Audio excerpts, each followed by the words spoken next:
Have you ever worked at a bar late at night? When the crowd thins, the lights dim, and you're left alone, cut off from the outside world? If you have, you've surely felt it. That sensation of something unseen, lurking in the darkness, biding its time. The air grows heavy. A cold, icy hand seems to brush your back. In an eternal silence where the clock's hands seem to stop, you hear something else breathing. My name is. No, my name isn't important. What's important is that I've been a bartender at the Corner Keg in Sweetwater County, Wyoming, for 10 years. And in those 10 years, I'm going to tell you about the 5 rules I've learned. These aren't just rules. They're rules for survival. For the first few years, I thought they were superstitions, just old local tales common in a rural dive bar. But as time passed, and I witnessed the fates of those who broke the rules, I understood. These were pieces of wisdom, forged in blood and fear over generations, meant to help you survive. If you're reading this now, it might already be too late, because once you know the rules, you can't go back to the ordinary world. They'll appear in your dreams, creep into every corner of your daily life, and eventually you'll be forced to choose. Obey or break, live or die. It all started 10 years ago, the day Harris Reed hired me. The Corner Keg stands at the intersection of 2 forgotten highways. It's not on any tourist map. The wooden sign is so weathered the letters are almost unreadable, and the gravel parking lot usually holds only 5 or 6 vehicles, mostly Wyoming-plated pickup trucks. Occasionally, a misplaced out-of-state car would wander in. The building itself felt ancient, built in the 1930s with thick beams and a heavy stone foundation. On winter nights, the old wood would creak in the wind, sounding as if the entire building was groaning. Locals whispered, "That's not the building making that sound." But back then, I thought it was just superstition. I never intended to be a bartender. Plans often change, sometimes due to opportunity, sometimes out of necessity. In my case, it was something else entirely. I had just dropped out of college, burdened by my father's debts, and had nowhere to go. The Corner Keg's help-wanted ad was small, tucked away in the corner of the newspaper. No experience necessary, immediate start, live and option available. It seemed written just for me. Looking back, maybe that was the first sign. Before I filled out the employment contract, Harris slid a piece of paper across the bar to me. It had 5 rules, handwritten in faded blue ink. The paper was old, its edges yellowed and creased many times over. The ink was smudged in places, but the words were surprisingly clear. "These aren't suggestions," he said. His voice was raspy from decades of cigarettes and whiskey. "These are how you survive." I laughed. He didn't. In Harris's eyes, there was a weight I would later come to understand. The weight of years of accumulated fear and regret. His hands trembled slightly, but I couldn't tell if it was from alcohol or something else. 10 years later, I understand why. I've seen what happens when these rules are broken, and it was my job to clean up the mess. And I've added my own notes to that same piece of paper. Bloodstains, last words, fragments of truth I couldn't tell the police. That paper is still folded in my wallet now, like a talisman. Rule 1. Never seat anyone at the corner booth after 10 p.m. on a Thursday. Never. The corner booth isn't special. It has cracked red vinyl seats and a table scarred with cigarette burns and carved initials. During the day, it's just a regular booth. It's by the window with a great view of the parking lot, and it was popular with regulars. But on Thursday nights, after 10 p.m., that booth had to remain empty. If you looked closely at the wood grain of the table, there was an unnatural stain. a deep brown mark that wouldn't completely come out, no matter how many times I scrubbed it with bleach. Harris used to say, It's a red wine stain. but no one drank red wine at the corner keg. We didn't even have red wine. It's a red wine stain. But no one drank red wine at the corner keg. We didn't even have red wine. It wasn't always this way. When I first started working, I used to see people there without a thought. Until the third Thursday. It was a late October night, bone-chillingly cold in that unique Wyoming way. Just before the snow started, the wind sliced through you. Outside, power lines hummed, and the fluorescent lights inside flickered, hinting at occasional outages. On such a night, 4 college students stopped by on a camping trip. They were already half drunk, but harmless. 2 guys, 2 girls. They were young and full of life. Their laughter temporarily brightened the bar's somber atmosphere. The regulars seemed to enjoy their presence too. At least, at first. It was payday for the pipeline workers that night, so it was busier than usual, and most of the regular seats were taken. So I led the college students to the corner booth. The time was 10:17 p.m. Harris looked at me from across the room and suddenly shook his head. But it was too late. The students were already seated, ordering beers and shots. His face turned pale, and sweat beaded on his forehead, as if he sensed something terrible was about to happen. For the first hour or so, everything was normal. They drank, laughed a little too loudly, and occasionally got up to play songs on the old, still working jukebox. Country music played, and sometimes their laughter blended with the tunes. But gradually, things began to change. Around 11 p.m., the atmosphere in the bar shifted. The regulars started leaving, one by one.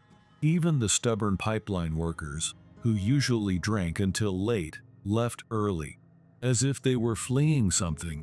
Only the 4 college students and an old man drinking whiskey alone at the end of the counter remained. The old man's name was Walter Crow, a regular who came 3 times a week. But that night he was different. He kept glancing at the corner booth, sometimes shaking his head slightly. Around 11:30 p.m., Mackenzie started looking back. At first, it was every few seconds, but gradually it became more frequent, until her head was fixed, rotated 90 degrees. Her pupils were dilated, and her blinking was unusually slow. At first, I thought she'd found a bug. The corner keg isn't exactly known for its cleanliness, but there was nothing there. Just the wooden paneled wall, with a faded painting of the Grand Teton Mountains. Mac, you okay? One of her friends asked. Yeah, Mackenzie replied, but her voice lacked conviction. it's just something. Mackenzie replied, but her voice lacked conviction. It's just something. She trailed off. As the night wore on, Mackenzie grew stranger. She stopped participating in conversations, responding only in single words when her friend spoke to her. Her eyes were constantly fixed on that empty wall, as if something was behind it. The temperature in the bar also seemed to drop. The heating was on, but a cold draft spread across the floor. I checked the thermostat repeatedly, but there was no problem with the setting. By midnight, she was completely silent. It was then that Walter Crow stood up, placed his money on the counter. I'm heading home early tonight. He told me. You should too. Her boyfriend, Connor, finally noticed something was wrong. He put his arm around her shoulder and whispered something in her ear. Mackenzie shivered fearfully and shoved Connor with surprising force. He fell to the floor. Everyone's watching me. Everyone's staring. Everyone's staring. Her friends exchanged worried glances, but when they looked around, there was no one else in the bar but us. No one's there, Mac. The other girl said gently. Let's go back to town. We can camp another day. the other girl said gently. Let's go back to town. We can camp another day. Mackenzie didn't seem to hear her. She was now pressing herself against the wall, tracing the wooden panel with her fingers, as if following an invisible line. Her fingertips drew strange patterns.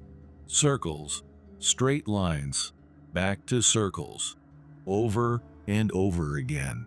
There are so many. Everyone's watching. Everyone's waiting. It was then that I noticed. There were faint marks where Mackenzie was tracing with her fingers. Deep grooves, as if the same pattern had been carved repeatedly, as if someone else had done the same thing in the past. Connor stood up, clearly bewildered and frustrated. I haven't slept in 2 days because of midterms. He explained to no one in particular. I've been taking Adderall. She's just crashing. She'll be fine. His voice lacked conviction. In fact, Mackenzie's behavior went beyond simple fatigue or drug side effects. Her movements along the wall were like writing or symbols, characters of an old, lost language. Mac, look at me. Connor pleaded. It's me, Connor. Mackenzie slowly turned around. Her eyes were no longer her own. Empty, dark, like looking into a deep well. You can't see. She said. Only they can see. They've been waiting for a long time. Always waiting. He reached for Mackenzie's arm. Let's go, Mac. At that moment, the bar lights flickered off for a second. It wasn't a power outage. The electricity was flowing, but only the light disappeared. In the darkness, we all felt the same thing. The presence of something pressing in. Something heavy, cold, and malicious. When the lights returned, what happened next was so fast that when the police interviewed us later, no one could recall the exact sequence of events. Mackenzie grabbed a steak knife from the table. The knife should have been in the kitchen. No one knew why it was on the table. Connor lunged at her. A struggle, screams, and then Connor fell to the floor again. But this time, a knife was deeply embedded beneath his jaw. It had hit an artery. Blood splattered on the wall, on the table, on the other students who were frozen in shock. The red liquid soaked into the wooden paneling, highlighting those faint grooves. The grooves formed intricate patterns, like constellations or ancient incantations. Mackenzie stood over him, her sweatshirt stained crimson, completely expressionless. They told me. She said, They've been waiting a long, long time. They've waited long enough. It was then that I saw something like writing in the bloodstains on the wall. Not English. Something older. But strangely, I understood its meaning, as if it were carved directly into my brain. Release. When the town sheriff arrived, Connor was bleeding out on the sticky linoleum floor. Mackenzie didn't resist when she was handcuffed. She kept staring at the wall until the end, occasionally nodding, as if she were having a conversation with someone. Sheriff Dixon was a 30-year veteran, but that night, he was clearly shaken. He kept shaking his head as he took crime scene photos. I've never seen anything like it. He told me. It was like a demonic possession. The official report stated that Mackenzie had suffered a psychotic episode due to sleep deprivation and stimulant abuse. She was admitted to Wyoming State Hospital in Evanston for psychiatric evaluation. But a hospital nurse later told me that even after her admission, Mackenzie continued to stare at the walls, drawing something in the air with her fingers. The same pattern, over and over again. 3 weeks later, she was found hanging by her bedsheets. According to the guards, her last words were written on the wall in her own blood. They're here too. But strangely, it was later discovered that the hospital wall also had the same grooves as the wall behind the corner booth, as if the same pattern had been carved for generations. After the bar reopened, Harris started placing a handwritten reserved sign on the corner booth exactly at 10 p.m. on Thursdays. But looking closely, there was something odd about the sign. The words had been rewritten 7 times, as if writing 7 different names. When I finally asked him why, his answer was cryptic. That booth sits exactly where 7 men were sentenced to hang in 1888. He said, Every Thursday at 10 p.m., the judge would read their verdict. It said he enjoyed it. He'd eat his dinner first, then make the men wait. According to Harris, Judge Fleming was an unusual man. When delivering death sentences in court, he would smile while looking into the defendant's eyes. And after the verdict, he would always say the same thing. May God have mercy on your soul. I will not. I didn't believe him. I thought it was just a local legend to explain a tragic event. But curiosity got the better of me. I looked into it. Judge Fleming was a real person. Edgar T. Fleming, born 1845.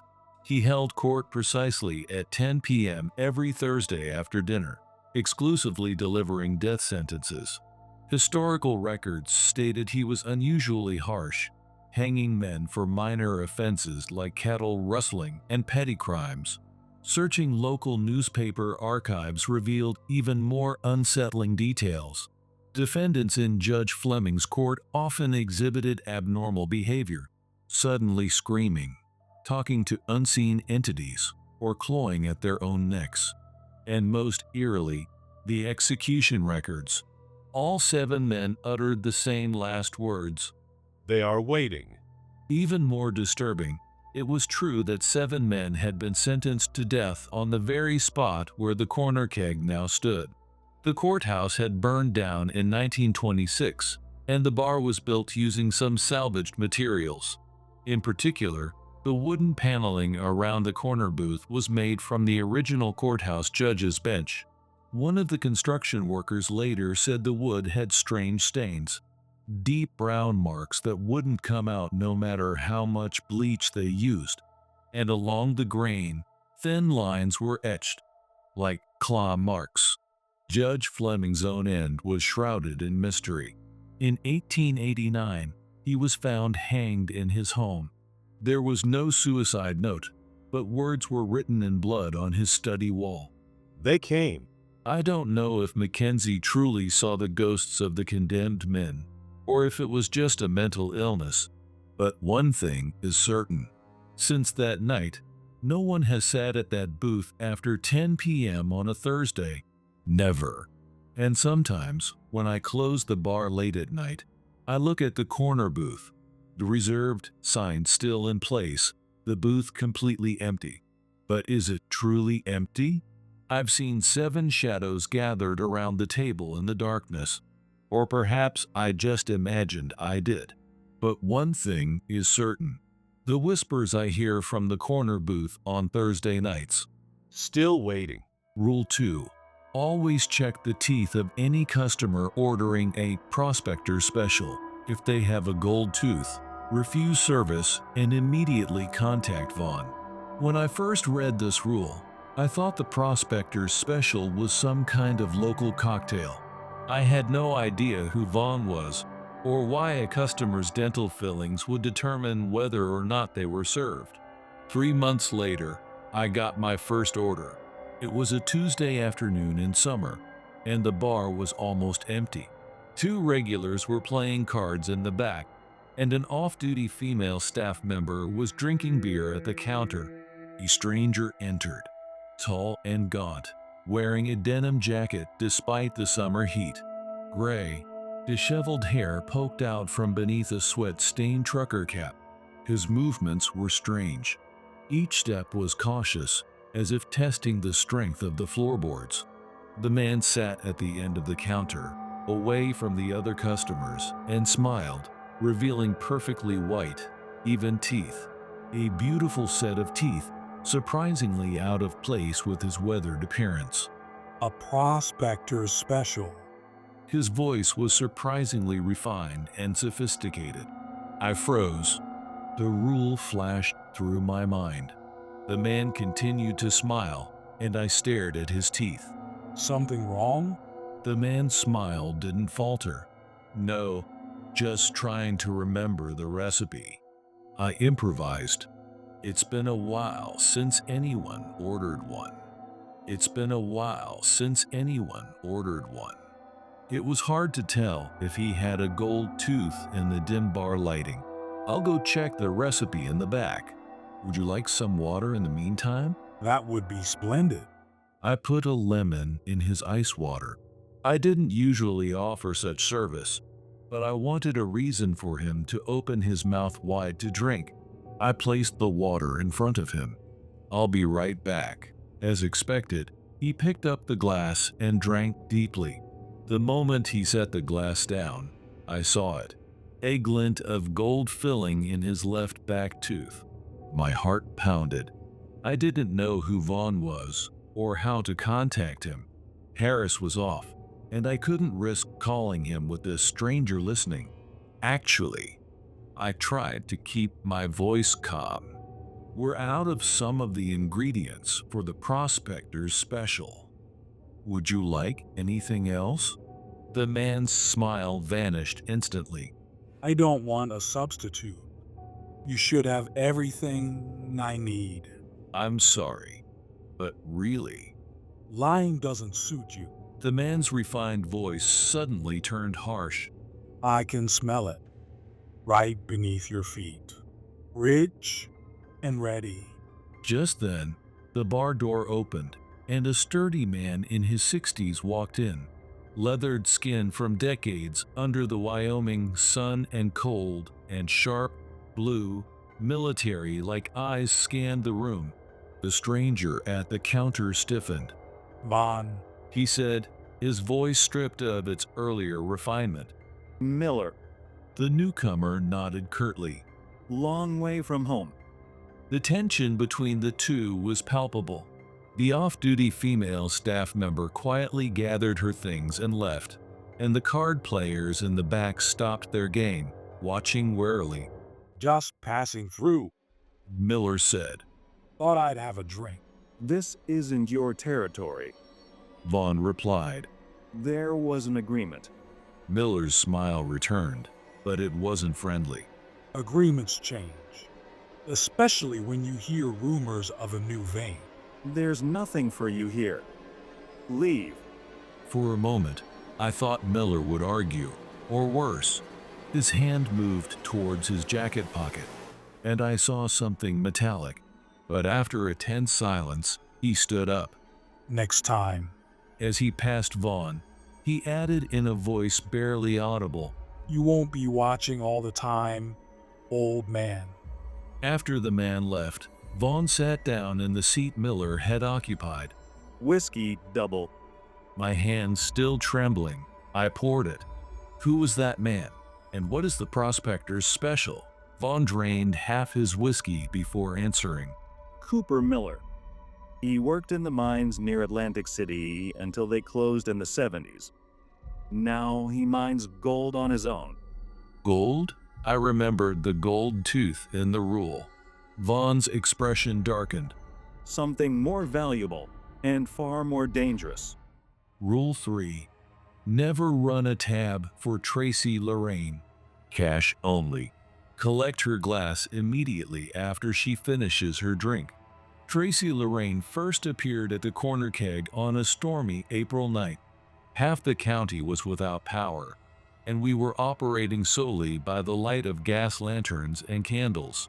She arrived alone, shaking rain from a black umbrella. Her red hair shimmered copper in the lantern light. She wasn't local. Her city clothes and the rental car keys she placed on the counter made that clear. But she wasn't a tourist either. There was a purposeful air about her as she scanned the room, her green eyes lingering on each customer, as if searching for someone. Gin and tonic, if you have it. She said as I approached. It was an unusual request for a bar where most customers ordered beer or whiskey. As I made her drink, I felt her observing me, sizing me up. When I placed the glass down, she didn't touch it immediately. Instead, she laid $100 bill on the counter. I'd like to start a tab. I remembered Rule 3. I'm sorry, but we're cash only per drink. Something flickered in her eyes. Annoyance, or perhaps suspicion. Unusually restrictive for a bar. Owner's policy. I shrugged apologetically, especially when the credit card machine is out during a power outage. She didn't believe me. That was clear, but she nodded and pushed the $100 bill towards me. In the changes for your tip for now. I rang up the drink and placed a significant amount of change in the tip jar. Generous, I commented. I'm buying information. She replied bluntly. What kind of information? Tracy took a sip of her gin and tonic, her green eyes never leaving mine.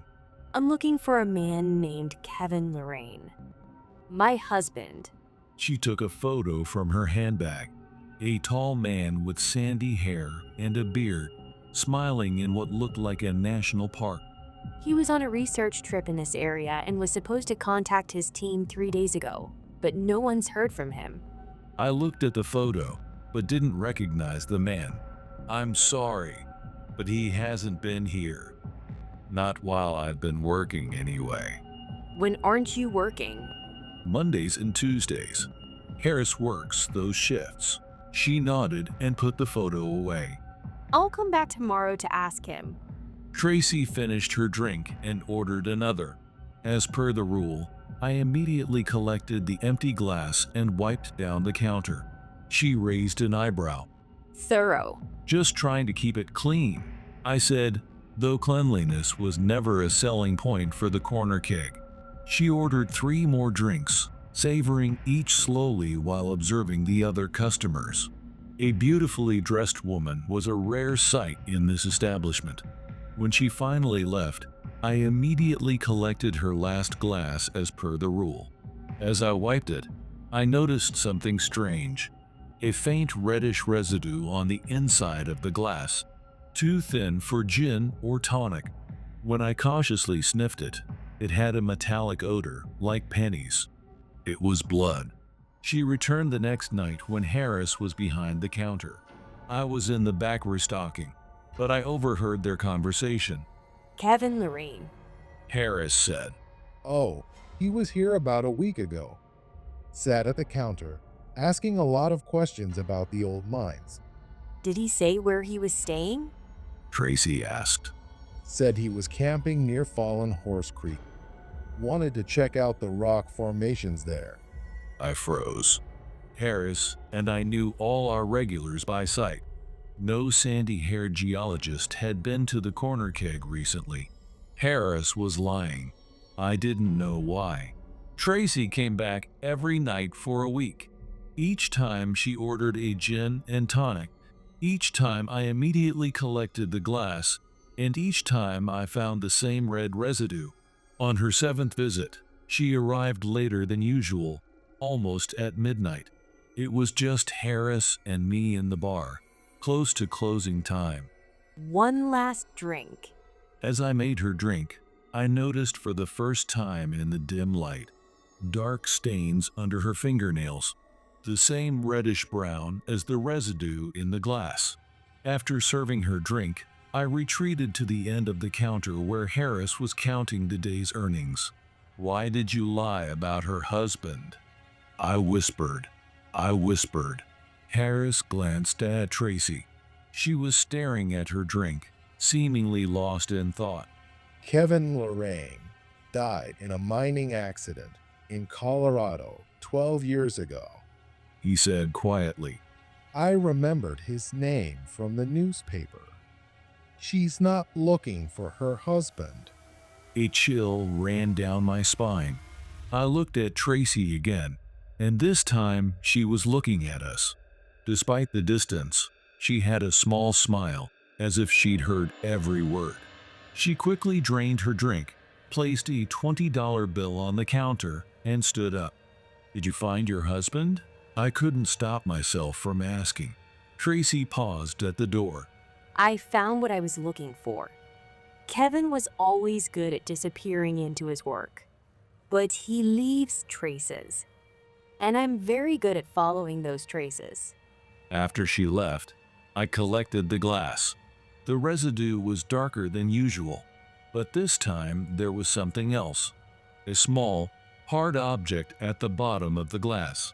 When I picked it up with a napkin, it was a tooth. A human molar, with a bloody root still attached. Rule 4. If the old wall phone rings, answer All Souls 5 minutes. If the caller asks about a missing child, immediately hang up. The wall phone in question was a relic, an old rotary phone mounted on the wall near the restrooms. It hadn't been connected to any line for decades. That's what made it so eerie when it rang. The first time I heard it, I almost dropped a tray of glasses. It was a Tuesday afternoon, about 3 months after I'd been hired at the Corner Keg, and the bar was empty except for 2 old men playing checkers by the window. The shrill, insistent ring of the old phone was unmistakable. I turned to the source of the sound, and the old wall phone was vibrating slightly with each ring. Before I could understand what was happening, Harris emerged from the back room, walked directly to the phone, and picked up the receiver. All Souls 5 minutes. He said it clearly, listened for a moment, then hung up. Noticing my gaze, he said casually, "Wrong number." as if there was nothing abnormal about a disconnected phone receiving a call. The second time was a month later. The phone rang when I was alone in the bar during the quiet afternoon between lunch and evening customers. I remembered the rule and approached it hesitantly. The plastic receiver felt unusually cold against my ear. All Souls 5 minutes. I tried to mimic Harris's businesslike tone. Silence on the other end. Then a sound like rushing water. Finally, a voice, neither male nor female, neither young nor old, asked, "Is this about a missing child?" My blood ran cold. Without thinking, I slammed the receiver down. The phone immediately rang again. I didn't answer. When Harris arrived for his shift an hour later, I told him what happened. "You did the right thing," he said, his usual gruffness softened by what seemed like genuine relief. "If they ask about a missing child, that's not a call you want to take." Who are they? And which missing child are they talking about? Harris was busy checking liquor inventory and avoided my gaze. "It's an old system," he finally said. "Before cell phones, it was how people in this area quickly communicated in emergencies. All Souls was an emergency code, and 5 minutes meant the time until help arrived." It clearly wasn't the whole truth, but that's all I was going to get that day. Over the years, the phone rang about 24 times. Most calls followed the same pattern. I'd answer with the required words. There'd be a brief silence or background noise, and the caller would hang up. But 3 times, the caller asked about a missing child. Each time, I immediately hung up as per the rule. The most unsettling incident happened during a blizzard last winter. Thanks to our backup generator, the Corner Keg was one of the few places with power, and a family whose car had slid off the road was taking shelter. The parents and their 2 children, a boy about 10 and a girl about 8, were playing an impromptu game of checkers with bottle caps, while the parents huddled near the old stove heater. It was close to midnight, and no one could leave until the snowplows arrived. When the wall phone rang, the father looked up in surprise. "Is that a business checking call in the middle of a storm?" "Probably," I said, forcing a smile, and walked to the phone, answering as instructed. "All Souls 5 minutes." The voice on the other end was clearer than ever before. We found a missing child. She's with us now. Before I could hang up, the little girl by the checkerboard suddenly stood up, her head tilted as if listening to something. Emma, Her mother said. what's wrong, honey? The girl didn't answer. Instead, she slowly turned towards the wall phone, her eyes fixed on the receiver in my hand. They're calling me, She said in a flat voice that made the hairs on my arms stand up. Her parents exchanged worried glances. No one's calling you, Emma. Her father said, Come back. but Emma took another step, and another, towards the phone. I have to answer. They found me. I have to go. I quickly hung up, but it was too late. Emma started walking towards the phone with renewed determination. When her father tried to stop her, she scratched his face with surprising force, drawing blood. It took both parents to restrain her. She struggled and screamed. Let me go. I have to answer. They found me. I have to go. Harris, who had emerged from the back hearing the commotion, took one look at the situation and pulled a small metal tin from behind the counter that I'd never seen before. He took out something like rock salt and pressed it into the struggling child's palm, closing her fingers over it. The effect was instantaneous. Emma went limp in her parents' arms, her eyes rolling back for a moment before blinking, and she looked around confused. Why is everyone staring at me? She asked in her normal voice. Was I sleeping? The family left as soon as the road was plowed the next morning. As they were leaving, I heard Emma ask, Mom, how did the phone lady know my middle name? I later learned her middle name, Alma, Latin for soul. After the family left, Harris told me the full story. According to local legend, during a harsh winter in the early 1900s, children went missing in this area. The entire community searched for days, but found nothing. Desperate parents consulted a woman known for her special abilities who lived alone in the hills. The woman set up a network of specially treated phones throughout the county. Each phone could connect to the others without conventional lines, by means the legend didn't explain. Search parties used these phones to coordinate their efforts, always starting conversations with all souls to invoke protection from whatever was outside. The children were never found, but sometimes the phones continued to ring, and sometimes whatever took those children long ago is still looking for others. A missing child isn't a specific child anymore. Harris explained. It's any child within reach, any child who answers. I don't know if I believe such things, but I know what I saw that night with Emma. And I know I will never engage with a caller asking about a missing child. Some connections are best left severed. The fifth rule was the most unbelievable. If a customer's reflection acts differently from them, calmly place the salt shaker upside down on the table. Then wait for Dev, Harris, or the sheriff to arrive.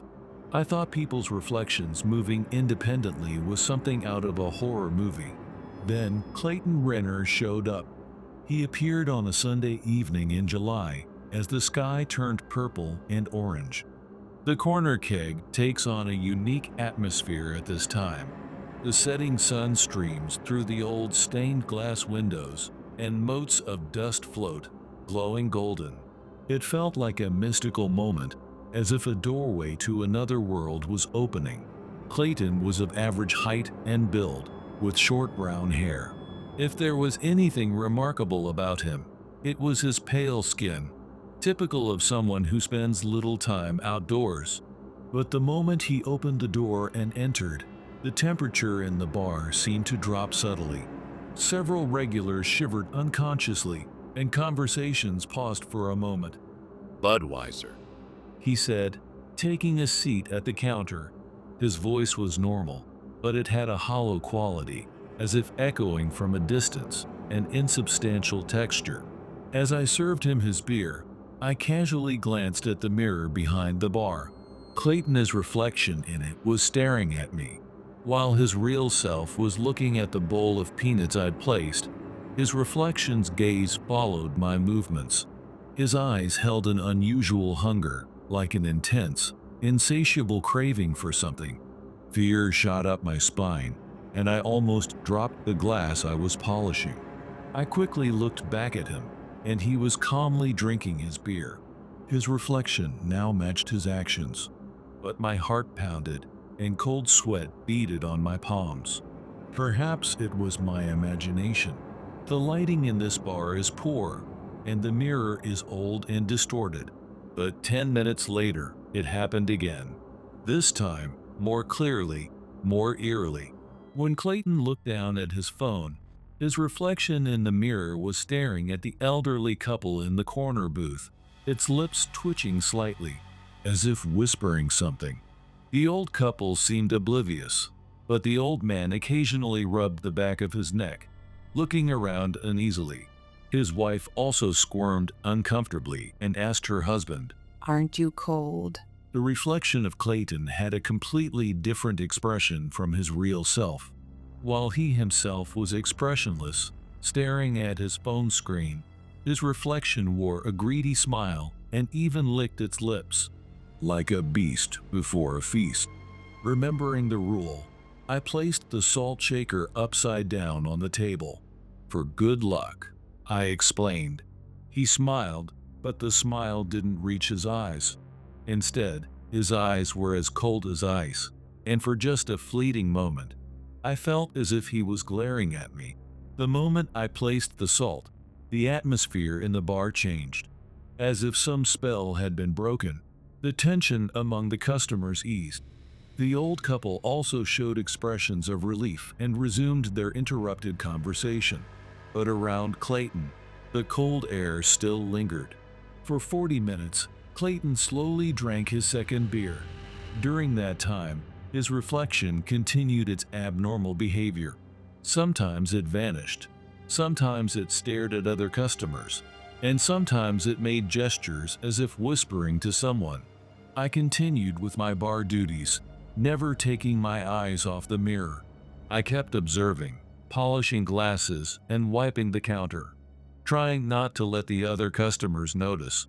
The most terrifying thing was when his reflection stood up and walked around behind other customers while his real self remained seated.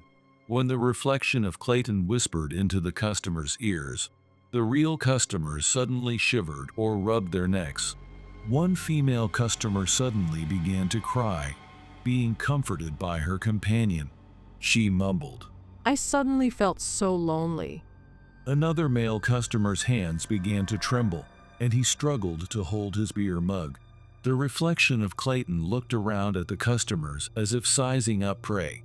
Occasionally, it would stop in front of a specific customer and walk in circles around them, as if measuring something.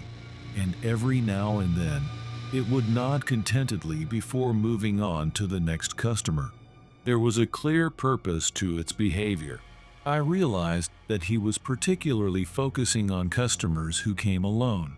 He showed no interest in families or groups of friends, only choosing solitary customers, as if he could sniff out individuals with weak social connections.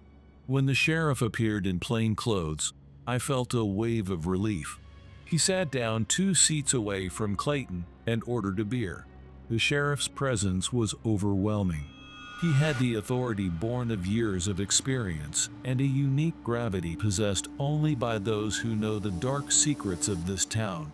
When he sat down, Clayton's posture shifted slightly, as if a predator had sensed the presence of another predator. After a few minutes of silence, the sheriff casually looked into the mirror. What he saw there froze him.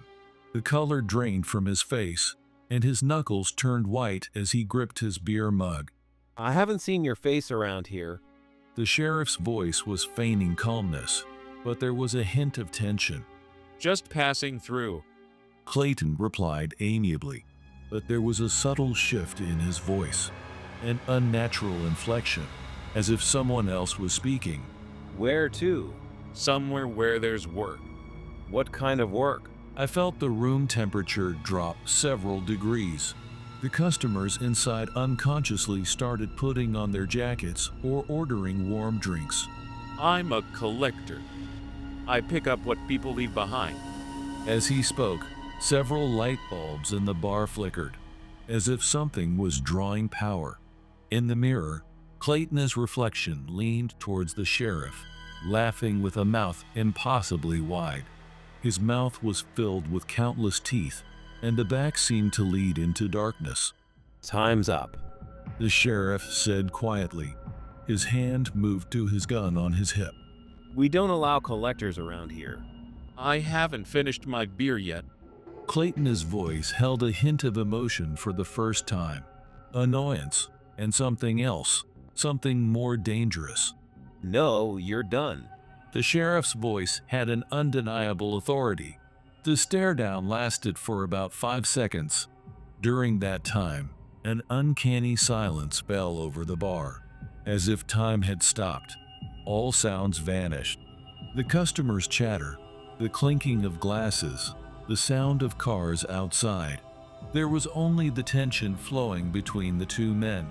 Finally, Clayton shrugged, placed a $20 bill on the counter, and stood up. His movements were fluid and smooth, as if unaffected by gravity. I'll be back another time. This place is a treasure trove of valuable collectibles. The words contained a clear threat, as if declaring, "Next time, I will definitely bring back my prey." As he stood up, the temperature in the bar gradually began to return to normal, but the unease lingered. As he walked towards the door, I took one last look in the mirror. Clayton's reflection didn't follow him. It remained standing at the counter, staring at me. Its face was contorted with rage, letting out a silent scream. Its mouth was impossibly wide, its eyes bloodshot, and its entire body trembled. As if, at the moment of being freed from physical constraints, it revealed its true form. Lock up immediately. The sheriff was already standing. While I turned the deadbolt, he changed the sign inside the bar to "closed." Then he pulled down the window blinds, so the inside couldn't be seen from outside. What was that? My voice was trembling. The sheriff covered his face with a weary expression. Different cultures call them different things. Doppelganger, shadow self, mimic reflection. I call them collectors. What do they collect? Identity, life itself. His voice was heavy. They steal the essence of a person, a part of their soul, and the victims gradually lose themselves. Memories become hazy, emotions dull, and eventually they become empty shells. The sheriff continued. They particularly target lonely people, those with weak social connections who wouldn't be easily missed if they disappeared. And gradually, over time, they take that person's life. Salt, he explained, disrupts their synchronization abilities. It separates the link between the physical presence and the reflection, exposing the abnormal behavior. The customers in that bar were being targeted, especially those who came alone. They don't work alone, the sheriff warned. They always appear in groups and divide roles: the scout, the collector, and the disposer. Tonight was a scout. The real hunt is yet to come. In the past 10 years, I've had to activate Rule 5-7 times. Different faces and names, but they had commonalities: an unusual interest in other customers, an obsession with passing through, and reflections that acted independently in the presence of Salt. And now, listening to the sheriff's explanation, I realized another commonality. They all came to collect something. I've learned something in these 10 years. These rules aren't just superstitions. They're wisdom for surviving here. The Corner Keg isn't an ordinary bar. I knew that before, but now I'm certain. This place is on some kind of boundary, attracting things that aren't ordinary. It's like a passage to another dimension. a place where the line between reality and unreality blurs. I once researched old maps. Before this building stood, this was an old Native American sacred site. They called it the Crossroads of Souls, a place where the living and the dead, reality and illusion, past and present converge. That influence might still linger. The corner booth at 10 p.m. on Thursday nights. Men with gold teeth ordering a prospector special. Tracy Lorraine, leaving traces of blood while drinking gin and tonics. The ringing of a phone from a disconnected line, and reflections that don't appear in mirrors or move independently. The common thread in all of this is that something is missing. Something of humanity, a part of the soul. Like incomplete beings, pictures with missing puzzle pieces. They come here seeking what they've lost, and they try to take it from other humans. I still follow those rules, regardless of whether it's a quiet night or a busy one, and I will continue to follow them, because these rules protect my life and the lives of the innocent customers who visit here. But recently, I've noticed something. I remember the names of the customers I've encountered in these 10 years perfectly, as if something carved them into my memory. Even names I would ordinarily forget, I remember vividly. Mackenzie, Connor, Miller, Vaughn, Tracy Lorraine, Kevin Lorraine, Emma, Clayton Renner. These names wake me up at night. They echo repeatedly in my nightmares. Like a spell, they resonate with a rhythm, and when I wake up, my pillow is drenched in sweat. Those are the names of those who were taken. Andrew Harrington, Malcolm Black, Mark Norman, Damon McCauley, Kathy Meyer, Justin Fenno, Mina Lim, Teo, Sanjay, Anthem. When I wake up in the middle of the night, these names echo in my head. They pop up at odd moments during the day, as if someone is whispering them in my ear. And terrifyingly, that voice sounds like my own. Recently, I read an article in the town newspaper about missing persons. A list of people who have disappeared from this area over the past 10 years. Some of those names matched the names in my memory. Too many coincidences. Richard French, Ms. Aldridge, Jimmy Griffin, Shirley, Bruno, Leon. I started investigating. Late at night, after the bar closed, I read old newspaper articles, checked police records, and spoke to families of missing persons. And I learned a horrifying truth. They all visited the corner keg on the last night before they disappeared. I'm a bartender. I've been doing this for 10 years. I've followed the rules, sensed anomalies, and dealt with them appropriately. At least, I believed I did. But recently, I'm afraid to look in the mirror, because I'm not sure if the reflection staring back at me is doing the same thing I am. Last night, when I was cleaning alone after closing, my reflection in the mirror stopped moving. I kept washing dishes, but my reflection took its hands off the faucet and stared at me. Its expression wasn't my face as I knew it. It was the face of something else, something older, something hungrier. And then I realized, perhaps I too have become one of the collectors, woodsmen, Taragara, Gasher, Nelson, Osada, Massacre 91, Rain. These names don't exist, but they exist in my head, like the names of customers who are yet to appear in the future, as if I am summoning them. When I look in the mirror, sometimes I see shadows standing behind me, the shadows of Clayton Renner and other customers who have appeared in the past.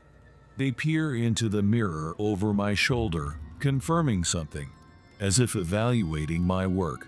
Perhaps the rules weren't meant to protect me. Perhaps they were meant to make me one of them, little by little, over 10 years, to change me.